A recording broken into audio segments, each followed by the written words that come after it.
নমস্কার বন্ধুরা, উপস্থিতির জন্য ধন্যবাদ। এক্সপ্লেন করতে চলেছি মারাশলি পর্ব 7। শুরুতেই দেখা যায় জেলিশ জ্ঞান হারানোর পর সাবাস তার মুখোশটা জেলিশের পাশে রেখেই চলে যায়। জেলাল সেখানে তার মেয়েকে দেখে কোলে তুলে নেয়। তারপর সবাই সেই ঘটনাস্থল থেকে দৌড়ে বেরোতে থাকে। দূর থেকে সেখানেই তাদের দেখতে থাকা সাবাস তাদের দেখে একটু মুচকি হাসে।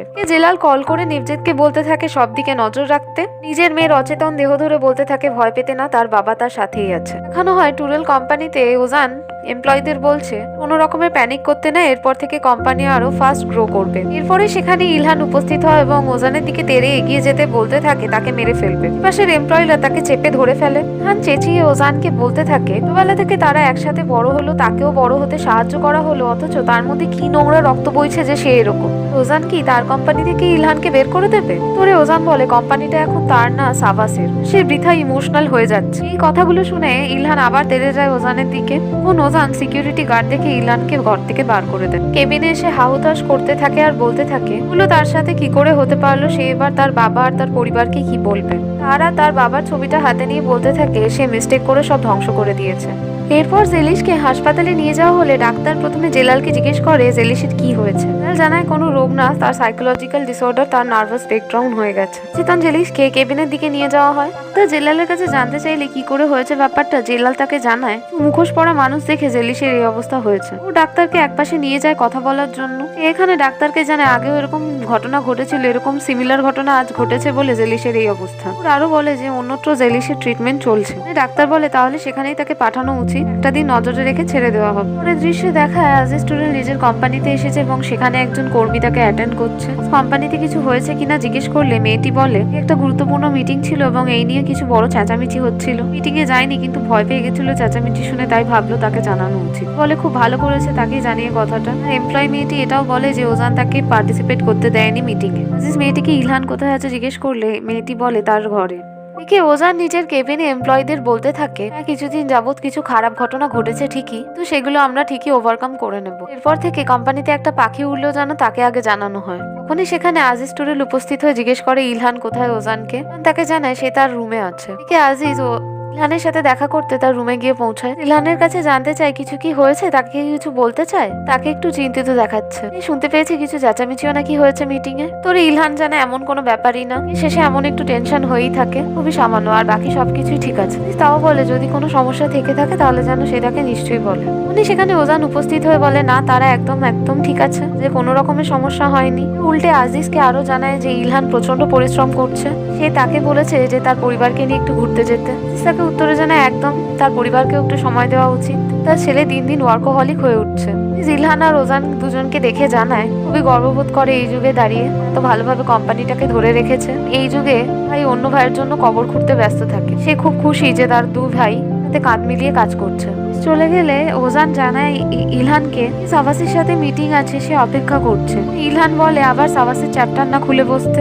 জানায় সাবাস কোম্পানির নতুন মালিক, তাদের যেতেই হবে। ইলহান জানায় সে এত জঘন্য কি করে হতো। হাসপাতালে দাঁড়িয়ে জেলালের সাথে কথা বলছে।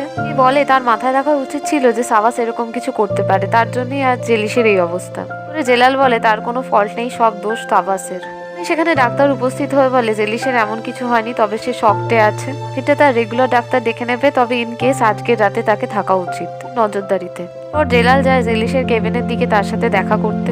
তার মেয়ের বিছানার পাশে বসে তার হাত ধরে জানতে চায় সে কি এখন ঠিক আছে। ঠিক তখনই জেলিশ হাত তার বাবার হাত থেকে ছাড়িয়ে নেয় এবং মুখও অন্য পাশে ঘুরিয়ে নেয়। জেলাল এখানে মনে মনে ভেঙে পড়ে। সে বলে তাকে এরকম না করতে, দিকে তাকিয়ে তার সাথে কথা বলতে, এভাবে দুস্থ প্রতিপন্ন না করাতে। মাহুল কল করে তার বাবা আজিজকে সব ঘটনা জানায়। পর সে জেলালের পাশে গিয়ে বসলে জেলাল বলে বন্ধু মারা গেছিল তার হাতে, সে এত কষ্ট পায়নি। সে নিজের মৃত্যুর মুখ থেকে ফিরে এসছে, কিন্তু সে তখনও এত কষ্ট পায়নি। যখন জেলিশের গুলি লেগেছিল রক্তে মোড়ানো অবস্থায় হসপিটালে আনা হয়েছিল, জেলাল সেদিন খুবই মারাত্মক ভেঙে পড়েছিল। জেলিশ যদি এভাবেই তার মুখ ফিরিয়ে নেয় তার থেকে, তাহলে তার সর্বনাশ হয়ে যাবে বলে সে কাঁদতে থাকে।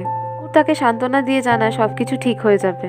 জেলাল নিজেকে সামনে নিয়ে মাহুরকে বলে বাড়ি চলে যেতে। জানায় তাকে এই অবস্থায় ছেড়ে সে যাবে না, মানে সে চলে গেলে জেলাল কি করবে। সোজা সাবাসের কাছে যাবে, তাকে দায়ী করবে এবং তাকে মেরে দেবে।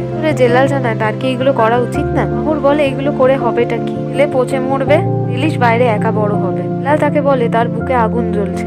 তাকে জানায় নিজেকে পুড়িয়ে দিতে, কিন্তু নূর জানায় নিজেকে পুড়িয়ে দিতে প্রতিশোধ আর প্রতিশোধের ভাবনা চিন্তা সবই ধ্বংস ডেকে আনে। তাকে জানায় ভবিষ্যতে যা হবে দেখা যাবে, কিন্তু এখন পাথর নিগড়ে জড়ও বের করে ফেলতে পারে। ওর সে বাথরুমে গিয়ে আয়নার সামনে দাঁড়ায় এবং এক ঘুষিতে সেটা ভেঙে ফেলে। সে ইলহান আর রোজান যায় সাবাসের সাথে দেখা করতে। এরপর ইলহান আর রোজান সাবাসের সামনে গেলে সাবাস বলে পাশটা একটু অন্ধ আছে, এই বিষয়ে যেন তারা তাকে একটু এক্সকিউজ করে। ইলহান জানায় হ্যাঁ সে নোটিস করেছে। জানায় সাবাস অসুস্থ, তার জন্য এই অবস্থা, সে রোদে বেরোতে পারে না। সাবাস তাদের জানায় আগের সাক্ষাৎগুলো ভালো ছিল না ঠিকই, কিন্তু এখন সে নতুন ভাবে ব্যবসাতে শুরু করতে চায়, নতুন স্টার্ট। তোর ইলহান জানায় তার বোনকে পুড়িয়ে মারতে চাওয়া তাদের করার চেষ্টা, এরপর আর সে কি নতুন স্টার্ট করতে চায় ভালো। জানায় সেগুলো পার্সোনাল ম্যাটার ছিল, কিন্তু ব্যবসার ক্ষেত্রে সে ভালোভাবে নতুন পেজ স্টার্ট করতে চায়। এর পরের দৃশ্যে আজিজ উপস্থিত হয় মাহুরের কাছে হসপিটালে, জানতে চায় মাহুরের কাছে কিভাবে হলো এগুলো। তাকে বলে সে নিজেও বুঝতে পারছে না এগুলো কি করে হলো। করে চারিদিকে মুখোশধারী অত মানুষের উৎপত্তি। জানি সাবাস কাকে ভয় দেখাতে চাইছিল, জেলিশকে নাকি মারাশলিকে। তোরে আজিজ জানায় তাদের ছেড়ে দিয়ে এখন সাবাস মারাশলির পেছনে পড়েছে। সেখানে জেলাল উপস্থিত হয়। জেলাল আজিজের কাছে পারমিশন চায় তার মেয়ে সুস্থ হওয়ার অব্দি তাকে একটু এক্সকিউজ করতে, সে পরে আবার ঠিকই সামলে নেবে। কে সাবাসের আড্ডায় ইলহান সাবাসকে জানাচ্ছে যে তার বাবা রাত প্রচুর পরিশ্রম করে এই কোম্পানিকে দাঁড় করিয়েছে, সে নিজে ওই কোম্পানিকে সবকিছুই দিয়েছে তার। আর সাবাস কোথা থেকে কিভাবে এসে তাদের কোম্পানিতে উপস্থিত হয়েছে। তাই ইলহান সাবাসের কাছে অনুরোধ করে কোনো কিছু খারাপ না করতে। তোরে সাবাস বলে সে ইলহানের প্ল্যান চায় আর তার নিজের কাছেও একটা প্ল্যান আছে, সে তার প্ল্যান মাফিক চললে এর থেকেও বেশি ধনী হতে পারে। ইলহান উত্তেজিত হয়ে দাঁড়িয়ে পড়ে বলে সে কোনো বাজে কাজ করবে না। সাবাস ইলহানকে জানায় তার বাড়িতে এসে তাকে ডিসরেসপেক্ট করার কোনো মানে হয় না, কারণ ইলহান সেরকম মানুষদের বিশ্বাস করেছে যাদের উপর ভরসা করার কোনো দরকার ছিল না। সেই রাগটা তার উপর তোলার কোনো মানে নেই। পর সে ইলহানের নাকে ছুরি ধরে বলে এটা কি সুন্দর, সে সেই নাকটা নিতে চায়। তো নাক ছাড়াই বা ইলহানকে কেমন লাগবে। ইলহানকে আরো জানায় এই ইস্যুটা এখানেই শেষ করতে, নতুন করে সবকিছু শুরু করতে। বলে ইলহান একাই সব শুরু করবে, মৃত্যুও তো সবকিছুর একটা নতুন শুরুই। এরপর মাহুর জেলালের কাছে গিয়ে তাকে প্রমিস করানোর চেষ্টা করে যে সাবাসকে সে কিছু করবেন। জেলাল জানায় তার মেয়ে তার থেকে সরে যাচ্ছে, সে কোনো রকমের প্রমিস করতে পারে না। জেলিসের সাথে সাবাস যা করেছে এরপর সে কোনোভাবেই তাকে ছাড়বে না। তাকে জানায় এই জন্যই সে বলছে, কারণ লোকটা সাইকোপ্যাথ আর মাথা খারাপ, মার্ডারারও, সে তারও ক্ষতি করে দেবে। জেলাল তাকে জানায় সে কেন এত চিন্তা করছে। উত্তরে মাহুর বলে কারণ সে তার জীবন নিয়ে চিন্তা করে, তাই, কারণ সে কেয়ার করে। জেলাল বলে মানুষ মারা যায়, এটা খুবই স্বাভাবিক। মাহুর বলে জেলালকে সেও তো তার জীবন নিয়ে কেয়ার করে, জন্য গুলি ছুরি সবার সামনে দাঁড়িয়ে পড়ে। জেলাল জানে এগুলো করা হয়তো তার মিস্টেক হয়ে গেছে। ও রাগ করে বলে তাকে যা ইচ্ছা করতে, তার খারাপ শুধু জেলিসের জন্য দেখবে, জেলালের জন্য নয়।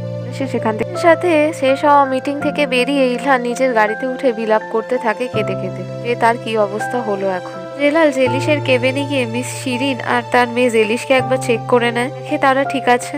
বাইরে এসে আবার অপেক্ষা করতে থাকে। কলিগ নেভজেত এসে তাকে ইশারা করলে সে তার সাথে যেতে থাকে। পর নেভজেত এক ডিকি খুলে একটা লোককে দেখাতে থাকে যে সাবাসের লোক, যে তার সাথে ছিল হামলাকারীদের মধ্যে। জেলাল নেভজেতকে ধন্যবাদ জানিয়ে একসাথে গাড়িতে উঠে লোকটাকে অন্যত্র নিয়ে যেতে থাকে। ইলহান বাড়ি ফিরে ড্রয়িং রুমে দাঁড়িয়ে এক ঝলক তার মা সাদেফের ছবি দেখে। তখনই তার ছেলে ওগাস দৌড়ে এসে তাকে জড়িয়ে ধরে বলে কেমন আছে আর আজকে সে এত তাড়াতাড়ি কেন বাড়ি ফিরেছে। তোরে ইলহান বলে কেন, রাত তো হয়ে গেছে। তোরে তার ছেলে ওগাস বলে না, সে তার রাত করে ফেরার অভ্যেস কিনা তাই সে জিজ্ঞেস করছে। এছাড়াও ইলহান তার ছেলে ওগাসের সারাদিনের কাজ আর স্কুলের বিষয়ে জানতে চায়। তখনই সেখানে তার বউ দিলশাদ চলে আসে। ইলহান উঠে গিয়ে দিলশাদকে জড়িয়ে ধরে হাক করে। দিলশাদও তার কাছে জানতে চায় ইলহানের কি হয়েছে। তোরে ইলহান জানায় কেন, সে কি আগে তাকে কখনো হাক করেনি। এরপরই মাহুর আর রাজিজ টুরেল বাড়িতে ফিরে আসে। দুজন হঠাৎ মাহুরকে জিজ্ঞেস করে আজকে তার জন্য আর কি গন্ডগোল হয়েছে। শুনে সবাই একটু বিরক্ত হয়ে সেখান থেকে চলে যায়। জেলাল আর নেভজেত একটা ফাঁকা কারখানায় পৌঁছয়। পর নেভজেত গাড়ি থেকে সেই লোকটাকে বের করে। জেলাল তাদের সাথে থাকা লোকটাকে মাস্ক দেখিয়ে জিজ্ঞেস করে এটা কি জিনিস আর তাকে কে পাঠিয়েছে। উত্তর দেয় সে জানে না। তখন জেলাল তাকে পেটানো শুরু করে। অনেক প্রশ্ন করার পরও যখন সে উত্তর দেয় না, জেলাল তাকে তখন টেনে ভেতরে নিয়ে যায় কারখানার। কাঠকাঠার মেঝের ওপর শুয়ে সিন চালিয়ে তাকে জিজ্ঞাসাবাদ করা শুরু করে। লোকটা প্রাণের ভয় পেয়ে জানিয়ে দেয় হ্যাঁ সাবাসই তাকে পাঠিয়েছে। নেভজেত জেলালকে প্রশ্ন করে যে সাবাস কি করে জানলো যে জেলিসের গুলি লেগেছিল। জেলাল এই কেসটা ইনভেস্টিগেট করছে প্রাইভেটলি। তোরে জেলাল জানায় নয়তো সে খুব ভালো করে রিসার্চ করেছে, আর না হলে প্রসিকিউটরের মার্ডার এবং সেদিনের অ্যাটাক দুটোর সাথেই জড়িত। জেলাল নেভজেতকে জানায় তার কি সাবাস কুকুরকে মাহুরকে পিটিয়ে মারা উচিত না? উত্তরে নেবজেদ বলে হ্যাঁ জানে সে এটাই করবে। এরপরের দৃশ্যে দেখায় মাহুর নিজের ঘরে বসে মারাশলিকে কল করার কথা ভাবছে, কিন্তু কিছু ভেবে সে কল আর করে না। আজিজ ফিরোজানের সাথে সারাদিনের ঘটনার বিষয়ে কথা বলছে, তখনই সেখানে সাদিক এসে উপস্থিত হয়। আজিজকে জানায় সে সারাদিনের হয়তো খুব ক্লান্ত, তাই তাকে রেস্ট নিতে। আজিজ একটু পরে বলে ফিরোজানকে ঘরে পাঠিয়ে দেয়। আজিজকে বলা শুরু করে সে ভীষণ চিন্তিত সাবাসের বিষয়টা নিয়ে। মাহুরও বা যদি কিছু জেনে যায় তো? তোরে আজিজ বলে মাহুর কিছু জানে না, আর ফির ভিডিও এখন তার কাছে, তো চিন্তার কোনো বিষয় নেই। বলে এত বছর লুকিয়ে রাখার পর বিষয়টা এখন তাকে পোকার মতো কুড়ে কুড়ে খাচ্ছে। তাকে বলে ভয় পাওয়ার কিছু হয়নি, আর সে কি নুরানের সাথে বিষয়টা শেয়ার করেছে? উত্তরে সাদিক বলে না, সে করেনি। তাকে বলে শান্ত থাকতে, আর তাকে মনে করিয়ে দেয় তারা দুজনেই সেম ক্রাইমে পার্টনার ছিল। দৃশ্যে দেখায় বেহিয়ে রান্নাঘরে রান্না করছে, আর তার কাছে নুরান এসে জিজ্ঞেস করে সে তার কার জন্য রান্না করছে। বেহিয়ে জানায় সে নিজায়েতের জন্য রান্না করছে, সে অভুক্ত। নুরান বলে বেহিয়ে কতটা বোকা, সে তার দিকে তাকিয়েও দেখে না, সে নিজায়েতকে দিতে যাচ্ছে। আরো বলে সে কি কল্পনা করছে এই বাড়িতে বউ হয়ে আসার? কেন বুঝতে পারছে না নিজায়েত তার মজা নিচ্ছে? তোরে বেহিয়ে বলে না সে এরকম মানুষ, আর না নিজায়েত তাকে নিয়ে কোনো মজা নিচ্ছে, এই বাড়ির বউ হওয়ার কথা ভাবেও নি। তাকে জানায় বেহিয়ে এখন বিয়ের উপযোগী হয়েছে এবং সে তার বাবার সাথে কথা বলেছে যে পরিবারের মধ্যে থেকে একজন ছেলের সাথে তার বিয়ে দেবে। তোরে বেহিয়ে জানায় সে তার আগে মরে যেতে পছন্দ করবে, বলে সে চলে যায়। পরের দৃশ্যে বেহিয়ে খাবারের ট্রে নিয়ে নিজায়েতের ঘরে আসে, চুপচাপ কোনো কথা বলে না। বেহিয়েকে চুপ থাকতে দেখে নিজায়েত জিজ্ঞেস করে তার কি হয়েছে, সে আর দুঃখিত কেন? বেহিয়ে তাকে জানায় কিছুই হয়নি। সে বুঝলো কি করে? নিজায়েত বলে এসে সে দেখা দেয়নি, তাকে মনে আছে জিজ্ঞেস করেনি, তাই সে খুব সহজেই বুঝতে পেরেছে। এটাও বলে সে বলেছে যখন সে দুঃখিত তার মানে সে দুঃখিত। কি হয়েছে সে জিজ্ঞেস করে, আর কি হয়েছে জিজ্ঞেস করলে নিজায়েত বেহিয়ে এবার বলে তার জন্য তার মা বাবা সম্বন্ধ দেখছে, একটা ছেলেও ঠিক করেছে। জানতে চায় বেহিয়ে কি বলেছে, বেহিয়ে উত্তরে জানায় তার মন অন্য কারোর সাথে আছে, বলেই সে ঘর থেকে দৃশ্যে দেখায় সাবাসে সেই লোক তার সামনে দাঁড়িয়ে মারাশলি যাকে মেরে ছেড়ে দিয়েছে। তার লোকের কাছে জানতে চায় মারাশলি তাকে কি জানিয়েছে। সেই লোকটা বলে সে তাকে একটা ঘড়ি এবং একটা ঠিকানা দিয়েছে, আর বলেছে সাবাস সাথে সে একা দেখা করতে যায়, আর মারাশলিও একাই আসবে সেখানে। বাস তার লোক সুয়াদকে জিজ্ঞেস করে তাদের কি মারাশলিকে ভরসা করা উচিত? উত্তরে সুয়াদ বলে একদমই না, তাকে শক্ত খাড়িতে বেঁধে রাখা উচিত। আর মাহু নিজায়েতের ঘরে যায় এবং তাকে জিজ্ঞেস করে সে ব্যস্ত আছে কিনা। তোরে নিজায়েত জানায় সে তার জন্য সবসময় ফাঁকা আছে। ওর ভেতরে এলে নিজায়েত তাকে দেখে জানায় ও একজন টিপিক্যালি বোর মানুষ তার ঘরে উপস্থিত হয়েছে ওনার মস্তিষ্কের মাঝখানে দ্বন্দ্ব নিয়ে। জায়েদ মাহুরকে আরো জিজ্ঞেস করে বিষয়টা কি গোফলা মানে মারাশলিকে নিয়ে। ও তাকে চোখ মুখ উল্টে না বললে নিজায়েত বলে ধরে ফেলেছি, মানে বিষয়টা মারাশলিকে নিয়ে। তারা দুজন একসাথে বসে কথা বলতে শুরু করে। তাকে জানায় জেলাল সাওয়াসকে নিয়ে খুবই অবসেস হয়ে আছে, এই বিষয় নিয়ে সে খুবই চিন্তিত। সে যদি খুন করে জেলে যায় তাহলে ছোট্ট মেয়ে জেলিশকে কে দেখবে? কথাটা শুনে হেসে নিজায়েত বলে ও আচ্ছা, তাহলে তো তাকেও যেতে হবে তার সাথে। সে মাহুর বলে সে একদমই মজা করছে না, আর তারা কোনোভাবেই একসাথে নয়, কারণ তারা একদমই আলাদা দুনিয়ার মানুষ। হাজারের মধ্যে একটা হলেও এরকম সুযোগ নেই কোথাও। জায়েদ তাকে জানায় ভালোবাসার বিষয়টা প্রথমত সম্ভাবনার উপরেই টিকে আছে। জায়েদ তাকে আরো জানায় যে হাজারটা লোকের মধ্যে যদি তাকে একজনের সাথেই প্রেমে পড়তে হয় তো বিষয়টা কোনোভাবে মিরাকেল নয়, কারণ সে বাকি 999 জনকে জানতেই পারছে না। একজনের সাথে যখন উপস্থিতি হচ্ছে প্রণয়ের জায়গা, তাহলে সেটা লাভ স্টোরি নয় কেন? মাহু নিজায়েতকে জানায় সে কিছুই বুঝতে পারেনি। জানায় কারণ সে কিছু পান করেনি, তার জন্য তাকে বসতে সে তাকে আবার এক্সপ্লেন করবে তার আগে কিছু পান করার আনো। প্রতি দৃশ্যে দেখানো হয় সাবাসা তার লোকেরা গেছে দেখা করতে জেলালের সাথে। সাবাসের লোকেরা গাড়ি থেকে বেরিয়ে প্রথমে মারাশলিকে চেক করে এবং তারপর তার গাড়িকে। তারপর গাড়ি থেকে বেরিয়ে সাবাস জেলালের সামনে এসে দাঁড়ায়। সাবাস জেলালকে দেখে বলা শুরু করে অস্ত্র ছাড়া এসছে এবং একা এসছে, নয় সে খুব সাহসী এবং নয় সে খুব বোকা। জেলাল সাবাসা তার লোকেদের দিকে তাকিয়ে এবং তাদের কাজ দেখে সাবাসকে জানায় প্রচন্ড ভীতু, এটা সে খুবই ভালো মতো বুঝে গেছে। সাবাস বলে না না, এটা শুধুমাত্র ভদ্রতা বলা যেতে পারে। সাবাস জেলালকে জানায় সে একা এসছে এই কথাটা ভাবা একদমই মূর্খামো, আর সে মূর্খ নয়, তাই সে বুঝে গেছে হয়তো কেউ দূর থেকে একটা বাইনোকুলার আর একটা রাইফেল নিয়ে তাক করে বসে আছে তাদের দিকে। জেলালের দিকে বন্দুক বার করে তাক করে জিজ্ঞেস করে সে কি একা এসেছে? তোরে জেলাল বলে যদি সন্দেহ থেকে থাকে সে বন্দুক চালিয়ে দেখতে পারে তার দিকে। মাহু আর নিজায়েত নিজেদের ঘরে বসে ড্রিঙ্ক করছে। নিজায়েতকে জানায় সে খুবই ঈর্ষান্বিত, কারণ সে ভালো পুরনো দিনের সময় তার মা বেঁচে ছিল, তার বড় ভাই তার সাথে অনেক সময় কাটিয়েছে, সে কিভাবে জেলাস হবে না।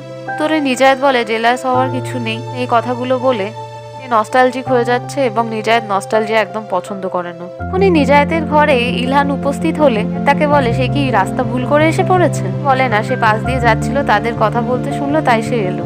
ইলহান ঘরে এসে বললে নিজায়েত জানায় বলছিল পুরোনো দিনগুলো কত না ভালো ছিল। তোরে ইলহান বলে মাহুর একদম ঠিকই বলেছে, পুরোনো দিন অনেক ভালো ছিল। তারপর ইলহান নিজায়াতের থেকে ড্রিঙ্কের বটল নিয়ে পান করা শুরু করে আর গল্প করা শুরু করে। বন্দুক ধরে থাকার পর দেখে কিছুই হচ্ছে না, তখন সাবাস বলে না আর রিস্ক নেওয়াটা ঠিক হবে না। জেলালকে কথা বলতে শুরু করতে বলে। জেলাল তাকে জানায় তার কিছু প্রশ্ন আছে আর উত্তর দিলে ভালো, উত্তর দিলে সে এখন বেঁচে যাবে আর না হলে পরে তাকে সে ঠিকই মারবে। জানে বাহ কি সুন্দর উচ্চাকাঙ্ক্ষী প্রবেশ। তার কাছে জানতে চায় যে মুখোশের বিষয়টা কি করে জানে। উত্তরে সাবাস বলে সে রিসার্চ করেছে। জেলাল সাবাসকে জিজ্ঞেস করে সেদিন কি সে কনসার্ট অ্যাটাক করেছিল। উত্তরে সাবাস বলে না সে করেনি। জেলাল সাবাসকে আরো বলে সে তাকে এখন মারছে না কারণ সে কনসার্টে অ্যাটাক করা লোকটাকে খুঁজে বার করতে চায় তাই। জেলালকে বলে সে কনসার্টের অ্যাটাকের বিষয়ে কিছুই জানে না। সে তার মেয়ে জেলিসের জন্য খুবই সরি কারণ সে শুধু একটা মজা করতে চেয়েছিল তখন। জেলাল সাবাসের কলার ধরে বলে সে তাকে টোটাল মেরে ফেলবে। তাকে শান্ত হয়ে বলে সে যদি মরতে না চায় তাহলে তার কলার ছেড়ে দিতে। জেলাল সাবাসকে জানায় তার কাছে মাত্র 24 ঘন্টা আছে, সে তাকে জানাবে কনসার্টে অ্যাটাক কে করেছিল। সাবাস প্রসিকিউটরকে খুন করেছিল, তার মানে সে বড় কিছুর পেছনে আছে। যেদিন জেলাল জানতে পারবে বিষয়টা সেদিন সাবাসকে বিছানা থেকে তুলে তার মাথায় শুট করবে। সাবাস বলে সে আগুন নিয়ে খেলা করছে আর তার ধৈর্যেরও একটা সীমা আছে। তোরে জেলাল তাকে জানায় তাকে নিশ্চিন্ত থাকতে কারণ সে অনেক ক্রস বর্ডার অপারেশন করেছে। ও সাবাস আর তার লোক সেখান থেকে চলে যায়। এমনকি খুব বেশি ড্রিঙ্ক করা শুরু করতে দেখে নিজায়েত তাকে জিজ্ঞেস করে কি হয়েছে তার। হচ্ছে সে কোনো খুব বড় বিপদে পড়েছে। তো বেশি পান করার কারণ কি শুধুমাত্র পান করার ইচ্ছে নাকি অতীতের কোনো ঘটনা তাকে ডিস্টার্ব করছে। তোরে ইলহান বলে ভবিষ্যৎ তাকে ডিস্টার্ব করছে। তাকে বলে সে তার উত্তরে মুগ্ধ কারণ ভবিষ্যতের অনিশ্চয়তাটাই মানুষকে বেশি চিন্তিত করে তোলে। উনি সেখানে মাহুর এসে উপস্থিত হয় হাতে কিছু ফটো নিয়ে আগেকার। তারা একসাথে বসে সেগুলো দেখতে শুরু করে। এই ছবিগুলোর মাঝে মাহুর দেখতে পায় তার মা, তার বাবা আর ওমের টোগেজের একটা ছবি। তার ভাইদের জিজ্ঞেস করে এই লোকটা কে ওমের টোগেজ না? বলে হ্যাঁ এই ওমের টোগেজ, সে তার বাবা মায়ের সাথে খুব ক্লোজ ছিল। ও জিজ্ঞেস করে নিজায়েত চেনে কিনা। বলে না, সে তখন জেলে ছিল যখন সে জন্মগ্রহণ করেছিল। জায়েদ তাকে বলে তার মা সাদেফ তাকে বলেছিল সে যখন জেলে ছিল সে একজন নার্সকে বিয়ে করেছিল। মাহুর বলে ও আচ্ছা, মানে তার বউ আর বাচ্চাও আছে, তারা এখন কি করে তাহলে? ইলহান মাহুরকে জানায় তাকেও তো ডিটেকটিভ হয়ে ভাবতে না, সেই লোকটা বাজে ছিল, তাদের বিজনেস নষ্ট করতে চেয়েছিল। নিজায়েত তাকে জানায় সে এত কিউরিয়াস কেন। উত্তরে মাহুর বলে সে কিউরিয়াস, এর পেছনে কোনো কারণ নেই।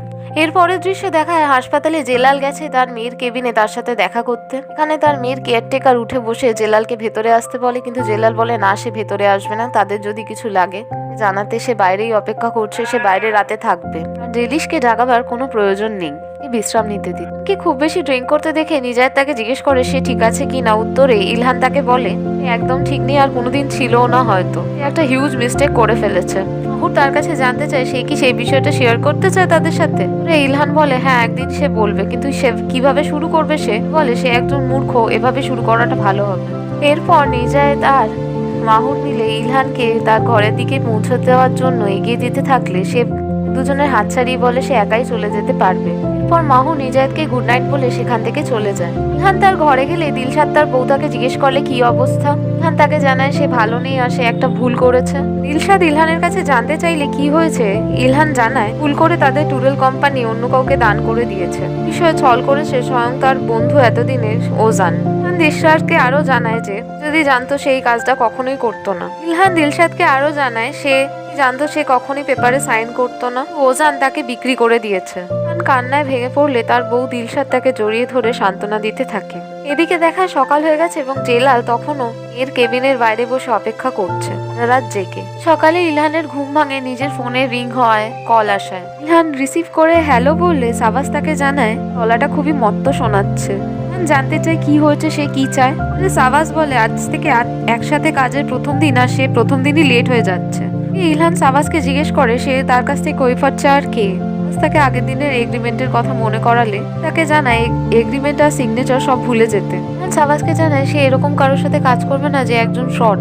জানে এরকম মাঝে মধ্যে তার সাথেও হয়, সেগুলো ছোটখাটো স্বপ্ন, বেশিক্ষণ টেকে না। আর ইলহানকে জানায় কাজের জন্য তাড়াতাড়ি বেরিয়ে পড়তে। তো ইলহান জানায় কোম্পানি এখনো তাদের নাম হোল্ড করছে, এই কারুর থেকে অর্ডার নিতে বাধ্য নয়। তো সাবাস জানায় কোম্পানির নাম সে কিছু বোর্ড মেম্বারের সাথে কথা বলে পাল্টে দিতেই পারে। সে এত খারাপ বস নয় যে প্রথম দিনই কোম্পানির মেম্বারদের ফায়ার করবে কোম্পানির কাজের থেকে প্রথম দিন। সাবাস ইলহানকে ভয় দেখিয়ে বলে সে কি চাইবে যে তার বাবা এই ঘটনাটা জেনে যাক, কারণ সে জীবনে পরিবার আর বন্ধু কাউকেই ঠিকমতো চুজ করতে পারেনি।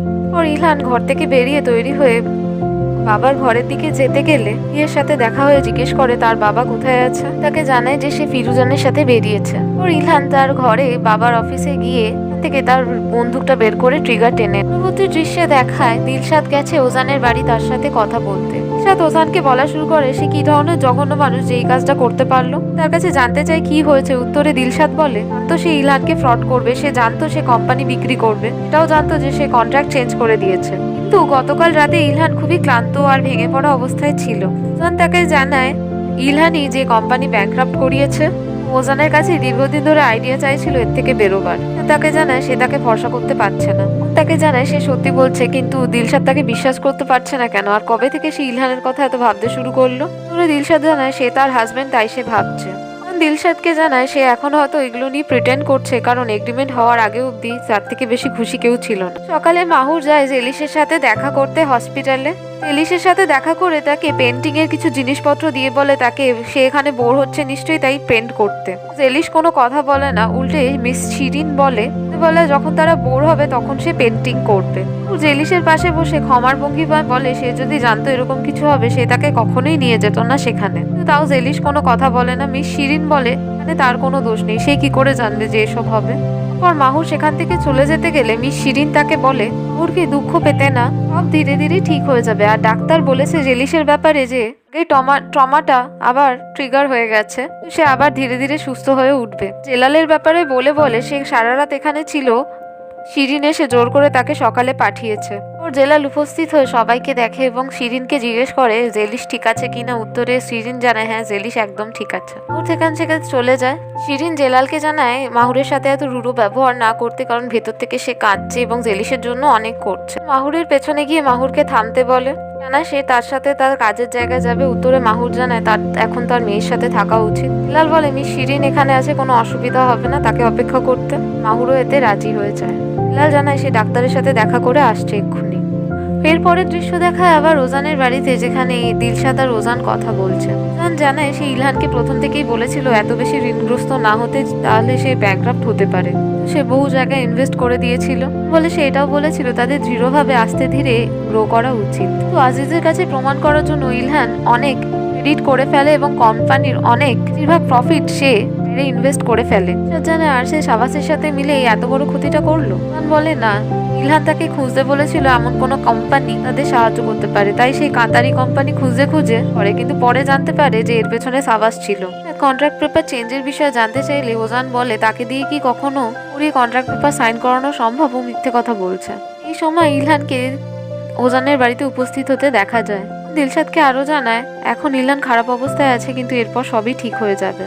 উনি ইলহান ওজানের ঘরের দরজা ধাক্কাতে শুরু করে জোরে। দৃশ্যে জেলাল মাহুরের কাছে ক্ষমা চেয়ে বলে যা ব্যবহার করেছে সেটা যথেষ্ট খারাপ ছিল এবং ইনঅ্যাপ্রোপ্রিয়েট ছিল, যদি দুঃখ পেয়ে থাকে তার জন্য সে মাফ চাইছে। মাহুর বলে জিনিসটা দুঃখজনক ছিল কিন্তু স্বাভাবিকও ছিল, এরকম অবস্থায় এই ব্যবহারই স্পষ্ট প্রতীয়মান হয়। তারা জেলাল বলে ঠিক আছে সব ভুলে গিয়ে এবার আমাদের এগোনো উচিত। দৃশ্যে দেখায় ইলহান ওজানের ঘরে ঢুকে পড়ে এবং তাকে ধাক্কা মেরে সরিয়ে নিজের বন্দুক বের করে তার দিকে তাক করে বলে ওখান থেকে আর কোনো কিছুকে নিয়ে কেয়ার করে না, সে তার সাথে এই বাজে ব্যবহারটা কি করে করতে পারলো, সে তাকে মেরে ফেলবে এখনই। জানায় ইলহানকে শাবাস তাকে ব্ল্যাকমেইল করেছিল, থ্রেট করেছিল, তাই সে এই কাজ করেছে, না হলে কি সে তার বন্ধুর সাথে এরকম কিছু করতে পারে। ইলহান ওজানকে বলে সে খুব ভালোভাবেই তাকে ঠকিয়েছে, শেষবারের মতো তাকে সত্যিটা জানাতে। ওজান তাকে জানায় ইলহান থাকার জন্য সে কখনোই সিইও পদ পেতে পারত না টুরেল কোম্পানিতে, কারণ তার নামের পেছনে টুরেল নেই, তাই শাবাস তাকে সেই পজিশনটা অফার করেছিল বলে সে রেজিস্ট করতে পারেনি। ওজান আরো জানায় ইলহানকে প্রয়োজনে সে গিয়ে শাবাসের সাথে কথা বলবে বা দরকারে তাকে কোর্টে পর্যন্ত টেনে নিয়ে যাবে, দরকারে সে এগ্রিমেন্ট পেপারের টার্মস কন্ডিশনও চেঞ্জ করবে, তো তাকে ছেড়ে দিতে, তাকে না মারতে।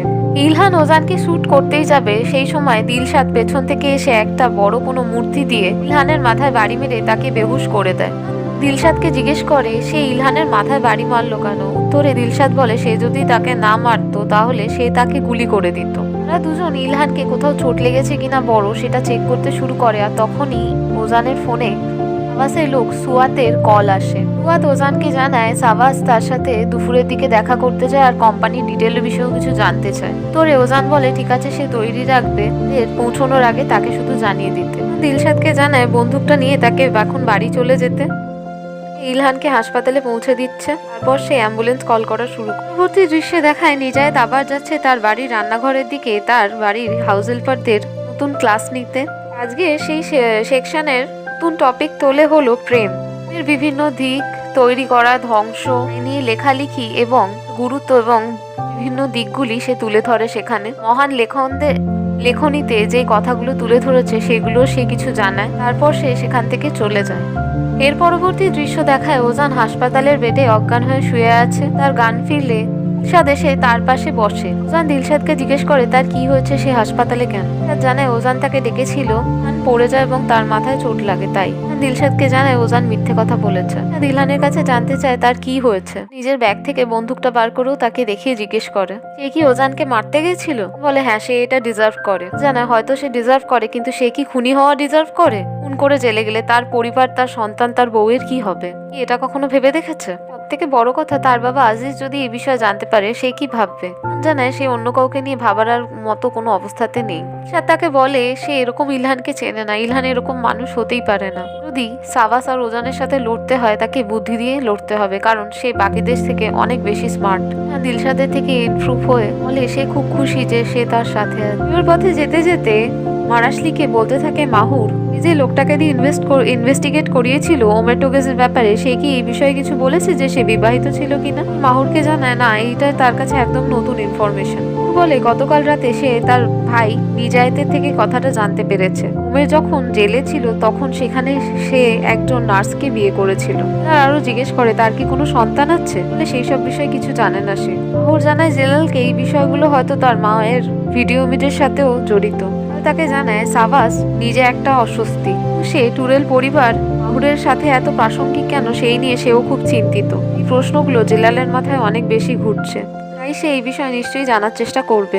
মাহুর গাড়ি থেকে নেমে স্টুডিওতে ঢুকে গেলে জেলাল ফোন করা শুরু করে তার খবরদারিকে। ওমেটোগেজের ব্যাপারে তাকে ইনফরমেশন দিয়েছিল, আবার তাকে ওমেটোগেজের ব্যাপারে ইনফরমেশন জোগাড় করতে বলে তাকে ইনফর্ম করতে বলে। ওর ভিতরে গিয়ে তার আজকের মডেলে ছবি তোলা শুরু করে। জেলাল মাহুরের কাছে গিয়ে জানায় সে কলিগের থেকে জানতে পারলো ওমেটোগেজ বিবাহিত ছিল কিনা এমন কোনো ডকুমেন্ট পাওয়া যাচ্ছে না। কেউ সেই মহিলাটিকে লোকানোর চেষ্টা করছে, অতীত লোকানোতে কোনো একটা স্বার্থ আছে। তারা সিনোপের জেলে ছিল এবং সিনোপ থেকে যখন ইস্তাম্বুলে আনা হয় ব্যাস এইটুকুই। দুজন লোক ছিল, তার মধ্যে দুজন মারা গেছে আর একজন বেঁচে। ও নার্সের ঠিকানার বিষয়ে জানতে চাইলে তখনই জেলালের ফোনে মেসেজ আসে নার্সের থাকার ঠিকানার বিষয়। জেলাল তাকে জানায় তারা ঠিকানা পেয়ে গেছে। তখন মাহুর তার সাথে বেরিয়ে পড়ে। তাদের সে দেখানো হয় সাবাস একটা জায়গায় গেছে, মানে সে তার অন্যতম আর এক পার্টনারের সাথে অসাধু ব্যবসা চালায়। ভেতরে গিয়ে মাল গোছানো দেখতে দেখতে কথা বলতে থাকে কাজের নিয়ে। এটাও বলে যে পরের সপ্তাহ থেকে শিপিং স্টার্ট করতে হবে। কিছু জায়গায় সমস্যা হচ্ছে ঠিকই, কিন্তু যদি সুস্থায়ী নীতি রাখে তাহলে বাকি ফিল্ডের লোকেরাও তার সাথে হাত মেলাবে। কলিগটি এই কথাটা জানায়। পরবর্তী দৃশ্যে দেখায় মাহুরা সাবাস সেখানে পৌঁছে গেছে যেখানে নার্স ব্যক্তিটিকে রাখা হয়েছে। আর রিসেপশনিস্টকে মাহুরের পপুলারিটির ব্যাপারে বলে এবং তাকে কিছু টাকা ঘুষ দিয়ে রিসেপশনিস্টকে জানায় তার উচ্চপদস্থ কর্তাদের কিছুই জানাতে হবে না। রিসেপশনিস্ট টাকা নিয়ে তাদের সে কোন ঘরে আছে আর বাকিটা নার্সরা তাদের জানিয়ে দেবে। বিলাল আর মাহুর সেই নার্সের ঘরের দিকে এগোতে শুরু করে। বিলাল আর মাহুর সেই নার্সের ঘরে গেলে অসুস্থ নার্স ব্যক্তিকে দেখভাল করার জন্য আরেকজন নার্স আর মাহুরকে জানায় তাকে বেশি ব্যস্ত না করতে, সে নিজে অসুস্থ, তার অ্যালঝাইমার আছে। তারপর সে সেখান থেকে চলে যায়। অসুস্থ নার্সের সাথে বসে তারা প্রথমে কথা বললে অসুস্থ নার্সটি বিলালকে অন্য কারোর সাথে তুলনা করে। মাহুর তাকে বলে ধৈর্য ধরতে। স্ত্রীর ঘরে একটা ফোক সং বাজছিল, সেই সংটা শুনে জেলাল বলে একটা জেলের গান, সে এর বিষয়ে গল্পটা কি জানে? মনে করে বলে ও মা, সে কেন জানবে না, সে তো ওমেরের সাথে রোজ এটা গাইতো জেলে। এটা শুনে অসুস্থ নার্সটি বলে ও মা, সে কেন জানবে না, যখন সেখানে ছিল তার জেলে সে রোজ তাদের এটা গাইতে শুনত, কি গার্ডরাও তাদের চুপ করাতে পারত না। তখনই সেখানে তার পরিচয় যায় সে আজিজ টুরেলের মেয়ে এবং ওমেটোগেজ তার বাবার ফর্মার পার্টনার ছিল। কথাটি শুনে হঠাৎই তো নার্সটি উত্তেজিত হয়ে পড়ে এবং তাদের ধাক্কা দিয়ে বের করতে শুরু করে সেখান থেকে। চেঁচিয়ে গার্ডদের ডেকে তাদের বের করতে বলতে থাকে। দেখভাল করা নার্সটি ভেতরে এলে তাকে সামলাতে থাকলে তো নার্সটি বলতে থাকে ছেলে অসুস্থ, সব পর্দা টেনে দিতে, সে রোদে দাঁড়াতে পারে না। আর মাহুর কথাটা শুনে ফেলে, বুঝতে পারে বাস এই মহিলা জেহেরার সন্তান, অর্থাৎ ওমেটোগেজেরও সন্তান। মাহুর জেলালকে জানায় এবার সে বুঝতে পেরেছে সাবাস কেন তার পরিবারের পেছনে পড়েছে রিভেঞ্জ নেওয়ার জন্য। তাকে জানায় শুধু অসুস্থ মহিলার কথাতে সবটা ভরসা করা যায় না, কথাটা যদি সত্যিও হয় তার মানে আজিজ যে মার্ডারার এটা প্রমাণ হচ্ছে না। ওর দেখভালকারী নার্সের কাছে গিয়ে জিজ্ঞেস করে যে তো মানুষটার সাথে দেখা করতে কি কেউ আসে? স্ত্রী বলে সে 2 মাস যাবত আছে কিন্তু কাউকে দেখেনি আসে যে। বিলাল একটি নোট লিখে সেই নার্সটিকে ধরিয়ে দিয়ে বলে যদি তার সাথে দেখা করতে কোনো চিঠি আসে তাকে যেন সেটা দিয়ে দেয়। স্ত্রীও তাতে সম্মতি জানায়। চলে গেলে সেখানে অন্য একজন নার্স আসে এবং হালকারি নার্স মেয়েটিকে জিজ্ঞেস করে সেই সব বিষয়। এটি জানায় প্রতিবেশীর কোন এক বাচ্চা দেখা করতে এসেছিল আন্টির সাথে। নোটটির বিষয়ে বললেও সেই মহিলাটি স্ত্রী থেকে নোটটি নিয়ে বলে সে তাকে দিয়ে দেবে, জন্য এটা এসেছে। এরপর হাজার নামে এই নতুন নার্সটি আজকে কল করে সবকিছু বলে দেয়। তার কলিগ সুয়াদকে কল করে বলে তাকে কোম্পানিতে যেতে, সে যাওয়ার আগে অন্য জায়গায় একটা দেখা করে তারপর সে যাবে। সে সেখানে দৃশ্যে দিলশাদ আর ইলহান বাড়ি ফিরলে ফিরোজান তাদের জিজ্ঞেস করে ইলহানের কি হয়েছে। তখনই সেখানে আজিজও চলে আসে, জানায় সে কোম্পানিতে একটু অসুস্থ হয়ে পড়েছিল কারণ কাল রাতে নিজাতের সাথে সে একটু বেশি ড্রিঙ্ক করে নিয়েছিল। তাকে জানায় এই হয় বেশি ড্রিঙ্ক করলে তার এত বেশি ড্রিঙ্ক করা উচিত না। তার কাছে আবার জানতে চায় কোম্পানিতে কি কোনো প্রবলেম হচ্ছে, তারা জানায় না কিছু হয়নি। জানায় হয়তো তার ব্লাড প্রেশারটা একটু লো হয়ে গেছিল, তার জন্য একটু বিশ্রাম নিলেই ঠিক হয়ে যাবে। তারপর দিলশাদ ইলহানকে নিয়ে ঘরে চলে যায়। এদিকে সাবাস ছুটোছুটি করে তার মায়ের কাছে পৌঁছলে দেখতে পায় তার মা হাহুতাশ করে কাঁদছে আর বলছে ওমেরকে তারা কেড়ে নিয়েছে তার কাছ থেকে। তার মাকে জড়িয়ে ধরলে সে প্রথমে সাবাসকে ওমের হিসেবে ভাবে, ওর ভালো করে মুখ দেখে বুঝতে পারে সেটা তার ছেলে। ওর জেহরা আবার কেঁদে কেঁদে বলতে থাকে পর্দা টানতে তার ছেলে অসুস্থ দাঁড়াতে পারে না, তাই তাড়াতাড়ি পর্দা টেনে দিতে বলে সে সাবাসকে জড়িয়ে ধরে কাঁদতে থাকে। দৃশ্যে দেখায় জেলাল আবার পুলিশ কাস্টাডিতে। পুলিশরা তাকে জিজ্ঞেস করছে কি কোনো উইক পয়েন্ট আছে। জেলাল উত্তরে জানায় তাদের এই প্রফেশনে কোনো উইক পয়েন্ট হতে নেই, মিলিটারি প্রফেশনে। ইন্সপেক্টর জিজ্ঞেস করে তারা তো সকলেই মানুষ, তাহলে কি ইমোশন থাকা ভুল?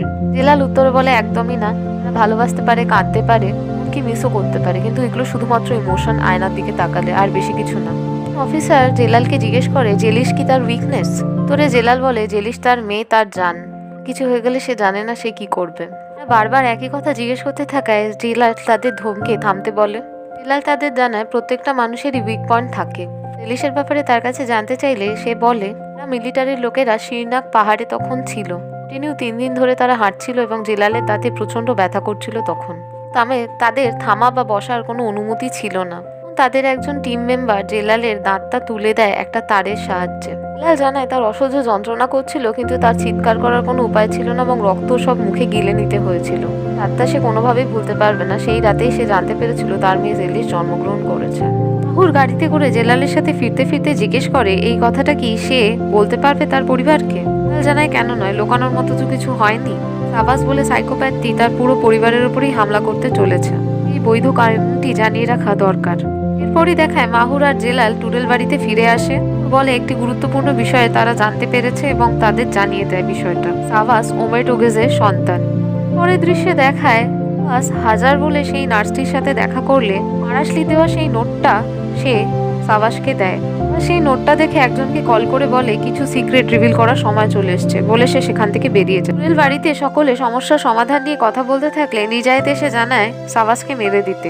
তার কথাটা শুনে আগের মতোই অবাক হয়, জানায় একদম ঠিক বলছে সে তাদের থেকে বেশি স্ট্রং, বেশি বুদ্ধিমান। তার থেকে বাঁচার একটাই উপায়, তাকে খুন করে দেওয়া। আমরা কি সকলে পাগল? একজনকে খুন করে মার্ডারার হয়ে যাব তার মতোই? জানায় এই পথ বাদলে একদিন ঠিকই হয়ে যাবে, তারা খুনি।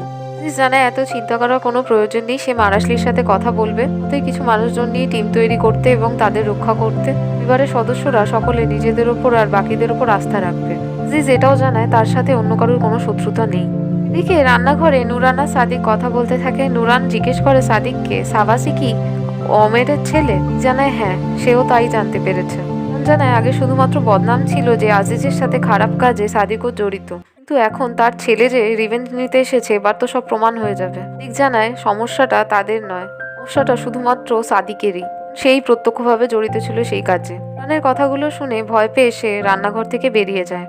এরপর জেলাল বাগানে কথা বলতে থাকলে ফোনে দেখতে পায় সাদিক কোথাও হেঁটে যাচ্ছে। শেষ তাকে সামান্য ফলো করলে দেখতে পায় সাদিক এক জায়গায় বসে হাউতাস করে কাঁদছে আর বলছে মেয়ের বিষয়ে, যে সে যদি জানতে পারতো তার স্ত্রী এবং সন্তান আছে, সে এই কাজটা কখনোই করতো না, অনেক আগেই কাজটাতে বাধা দিয়ে দিত।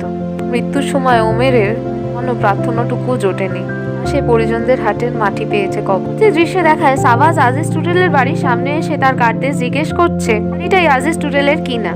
গার্ডরা সন্দেহ করে সাবাসকে জিজ্ঞেস করলে সে কে, বলে তারা ঠিক জায়গাতেই এসেছে। তার লোকেদের দেখে গার্ডদের ধরে ফেলে, পরে তারা টুডেল বাড়িতে ঢুকে পড়ে। পেহিয়ে দরজা খুলে দিলে সাবাস জিজ্ঞেস করে সে কোনোভাবে তাদের ডিস্টার্ব করছে না তো। তারপর সে ঘরের ভেতর ঢুকে আসে, সবাই তাকে দেখে অবাক হয়। ঘরে ঢুকেই বলে এখন সময় হলো সবার চুপচাপ করে বসার, সে যেটা বলবে সেটা ভালো করে মন দিয়ে শোনার। এটাও জানায় কেউ যদি বেশি ওস্তাদি করে, পুলিশকে কল করার চেষ্টা করে, সে গুলি খাবে। এগিয়ে সাবাস মাহুরকে জিজ্ঞেস করে তার প্রোটেকশন মারাশলি কোথায়। উত্তরে মাহুর বলে সে এখানে এখন নেই। বলে সে খুব ভালো মতো জানে, সে এমন কিছু ব্যবস্থা করে এসছে যার জন্য সে কিছুক্ষণ ঘুম থেকে উঠবে না। সাবাস আর রাজেশের মাঝখানে কিছু কথা কাটাকাটি হতে থাকে। তখনই নিজায় দৌড়ে এসে সাবাসকে মারতে যায় এবং সাবাস একটা ঘুষি মেরে তাকে মাটিতে ফেলে দেয়। তখনই মাহুর আর ইলহান এসে তার ভাইকে দূরে সরিয়ে নেয়। আর সকলকে জানায় তারা হয়তো জেনে গেছে সে কে এখন। বিষয়টা হলো তার বাবা মারা যাওয়ার পর তার জীবনটা খুবই কষ্টের ছিল। সে রাস্তায় পড়ে বড় হয়েছে এবং তারপর একটা ওয়েলফেয়ার কমিটির থেকে। অবাকের বিষয়, তার বাবার মৃত্যুর পর তার দেহ কখনোই পাওয়া যায়নি। জানায় তার মা সবসময় চাইতো যে বাবার সাথে সবাই মিলে একসাথে পরিবারের মতো থাকবে, কিন্তু সেটা কখনোই হয়নি কারণ তার বাবা কখনো ফিরে আসেনি। যেখানে সাবাসকে বলে এইসবের জন্য তাদের ফল্ট কোথায়। তোরে সাবাস বলে একমাত্র আজিজই দোষী তার বাবার জেলে যাওয়ার জন্য, একমাত্র সেই। আর এই সাধু সেজে থাকা আর তার হিপোক্রেসির জন্যই আজকে সে দেখা করতে এসছে তাদের সাথে। যে স্টুডেলের যেই নাম প্রতিপত্তি এত কিছু, এগুলো সবকিছুই তার বন্ধু ওমের টোগেসের। সকলকে জানায় ভয় না পেতে নিশ্চিন্তে থাকতে, কারণ সে কাউকে মারতে আসেনি। করে তার মুখটা দেখে রাখতে। এরপর থেকে দিন রাত সবাই মনে পড়বে তার কথা। তখনই দরজা খুলে সুয়াতকে নিয়ে বন্দুক ধরে ঘরে উপস্থিত হয় মারাশলি। এরপর মারাশলি সুয়াতের ঘাড়ে বাড়ি মেরে তাকে অজ্ঞান করে ফেলে দেয়। কে বলে তার বন্দুক বের করে রাখতে। ও সে সাবাসকে ধরে নিয়ে ঘর থেকে বেরোতে থাকে। চেঁচিয়ে মারাশলিকে বলতে থাকে সে যেন কোনোভাবেই সাবাসকে খুন না করে। বাকি সদস্যরা তাকে চেপে ধরে রাখে সেখানে।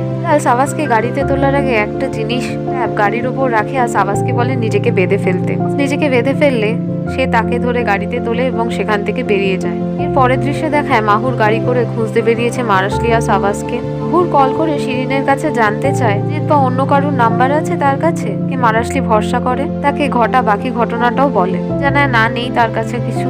পরের দৃশ্যে দেখায় জেলাল সাবাসকে খালি গায়ে করে চেয়ারে বেঁধে একটা জায়গায় বসিয়ে রেখেছে ফাঁকা, যেখানে রোদের আলো প্রচুর গায়ে পড়ছে আর তার খুব কষ্ট হচ্ছে সেখানে। জেলাল সাবাসকে বলে ওমের টেগেজের ছেলে এবং রিভেঞ্জ নিতে এসেছে এইসব বিষয় আর যে খাক সে খাবে না। স্টেপ বাই স্টেপ জানাতে কে তাকে পাঠিয়েছে, তার সাথে কি তাদের টুরেল পরিবারের কোনো যোগাযোগ আছে। স্পষ্ট জানিয়ে দেয় সে কিছুই বলবে না। সাবাসের খুব বেশি কষ্ট শুরু হতে তখন সে মারাশলিকে বলে ছোটবেলায় একজন তার সাথে শেষ যে এরকম করেছিল, মরে পচার জন্য কবরও পায়নি। সাবাস নিজে একটা ভুলই করে ফেলেছে যে প্রথমে মারাশলিকে সে মেরে দেয়নি। মারাশলি সাবাসকে জানায় দুনিয়ায় হাজারটা মানুষের হাজারটা সমস্যা, হাজারটা অবস্থা, কিন্তু তার মধ্যে সব থেকে কমন জিনিস কি জানো? তা হলো সাবাসের মতো ব্লাডলেস লোকেরা যারা সর্বত্র বিরাজমান। সাবাস জেলালকে জানায় তারা একটা ডিল করতে পারে। সে একটা সিক্রেট বলবে, তার পরিবর্তে সে একটা সিক্রেট বলবে। জেলাল তাকে জানায় সাবাস অবস্থার গুরুত্বটা বুঝতে পারছে না, তাই সে এইসব বলছে। কারণ সে তার নিষ্পাপ মেয়েটার গায়ে হাত দিয়েছে, সে তাকে কোনোভাবেই ছাড়বে না। সুযোগ দেওয়ার পরও সাবাস যখন তাকে কিছু বলে না, মারাশলি তাকে ফেয়ারওয়েল বলে সেখান থেকে চলে যায়। যে নেমে আসতে আসতে জেলাল খেয়াল করে কিছু বন্দুকধারী মানুষ ওপরের দিকে উঠছে। নিজের বন্দুক বার করার আগেই তাকে ধরে ফেলে, হাত বেঁধে ফেলে, মুখে একটা কালো কাপড়ও পরিয়ে দেয়। তাকে ধরে এনে যে নামিয়ে একটি গাড়িতে তোলে। তুলে তো তার যখন মুখোশটা খোলা হয়, সে সামনে দেখে অবাক হয় পুলিশ ম্যাডাম, তাকে প্রশ্ন করে চলা পুলিশ অফিসার। এমনই সকল গল্প জানতে আমাদের চ্যানেলের সঙ্গে থাকুন।